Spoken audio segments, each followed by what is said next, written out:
नमस्कार, माधुरीज किचनमध्ये तुमचं खूप मनापासून स्वागत करते। आज मी तुम्हाला डाळ शेवगा करून दाखवणार आहे।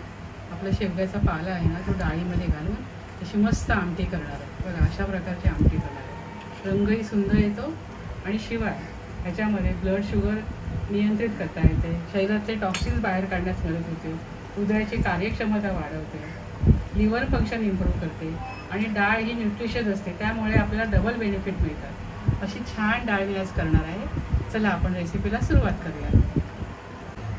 शेवग्याच्या पानांची डाळ बनवण्यासाठी इथे मी 3 चमचे मुगाची डाळ, 2 चमचे मसूर डाळ आणि 2 चमचे चणा डाळ घेतली आहे। आणि त्यासाठी पावभाग खोबरं घेतलं आहे, ओलं खोबरं, 2 मिरच्या, 2-3 लसूण पाकळ्या, 1 इंच आलं, याचं वाटण करणार आहे। एक कांदा, टोमॅटो, जिरं, मोहरी, हिंग, हळद, थोडं लाल तिखट फोडणीसाठी घालणार आहे। आणि शेवगा आहे बघा, हा शेवगा आहे। हा मी आता स्वच्छ कापून धुवून कापून घेते आणि मग तुम्हाला डाळ करताना दाखवते।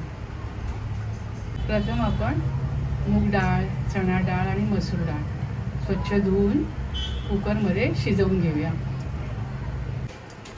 डाळ शिजेपर्यंत आपण वाटण करून घेऊया। जिरं 1 चमचा घातला, मिरच्या, लसूण पाकळ्या आणि आलं आणि खोबरं।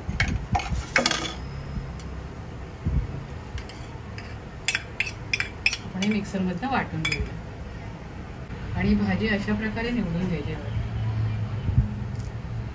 पानं लगेच निघतात, पानं घ्यायची आपण।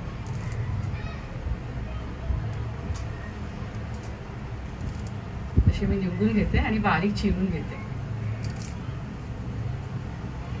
इथे आपली शेवग्याची भाजी चिरून झाली आहे आणि आपण जे वाटण केलं होतं, लसूण, खोबरं, आलं, मिरची, जिरं, ते वाटण पण तयार आहे। आता आपण शेवग्याच्या आमटीला फोडणी देऊया।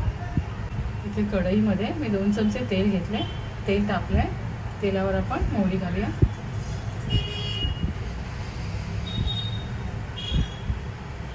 मोहरी आपली छान फुलली की आपण जिरं घालूया, हिंग घालूया,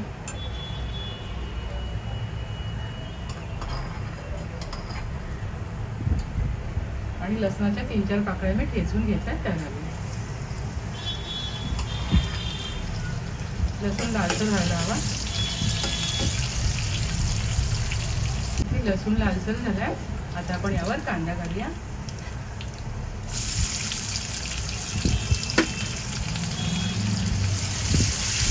कांदा लालसर होईपर्यंत परतून घेऊया। इथे कांदा लालसर झालाय, आता आपण यावर टोमॅटो घालूया।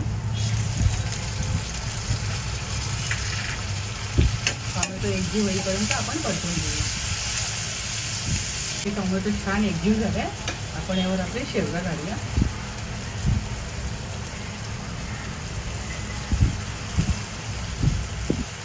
छान परतून घेऊया। शेवगा छान परतून झाल्या, त्यावर आपण थोडं लाल तिखट घालूया।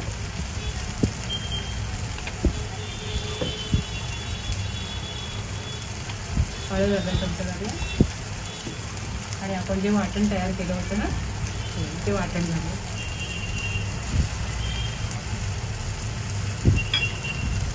आणि सारं पुन्हा आपण छान परतून घेऊया। आपला मसाला बघा छान एकजीव झाला।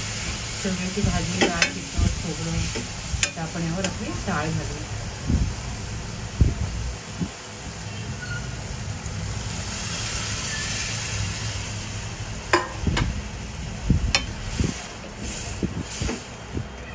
आपण आमटीमध्ये थोडं पाणी घालूया।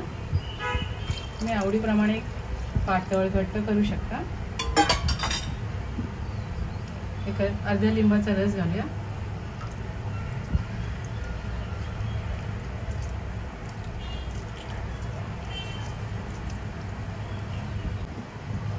आपण आता शेवग्याच्या आमटीमध्ये चवीप्रमाणे मीठ घालूया। चमचाभर गूळ घालूया आणि एक 10 मिनिटं छान उकळी येऊन देऊया। इथे छान अशी डाळ शेवगा बनवली आहे बघा, एकदम मस्त झाली आणि चवीला एकदम अप्रतिम झाली आहे। तुम्ही सुद्धा माझ्या पद्धतीने अशा प्रकारची शेवग्याच्या पाल्याची आमटी करून खा. खूप छान लागते, चवीलाही भारी लागते. तुम्ही सुद्धा अशा प्रकारची आमटी करा, खात राहा, आनंदी राहा, स्वतःची काळजी घ्या आणि माझे व्हिडिओ पाहत राहा. शेअर करा, लाईक करा, आठवणीने सबस्क्राईब करा.